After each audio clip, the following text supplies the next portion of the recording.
আজ ঘুম থেকে উঠে মায়ের অবর্তমানে বাড়ির ছোটখাটো অনেকগুলো কাজ করেছি। সন্ধে হতে গিয়েছিলাম, ঝালমুড়ি খেয়েছি। মা বাড়িতে ছিল না, একটু বাইরে গিয়েছিল, তাই অনেকটা সকাল সকাল উঠেছি। এবং কালকে বিকেলবেলায় জল না দেওয়ায় আজ আমি চলে এসেছিলাম জল ভরতে, যেহেতু খাওয়ার জল একদমই ছিল না। যাক, বাড়িতে এসে রান্না বান্না তো শুরু হয়ে গিয়েছে।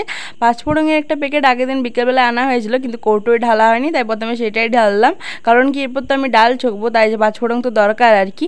তারপরে ডালটাকে ছকে তার মধ্যে কিছুটা পরিমাণ আমি হলুদও দিয়েছিলাম, কারণ সেদ্ধর সময় তো হলুদ দেওয়া হয়নি, তাই আর কি।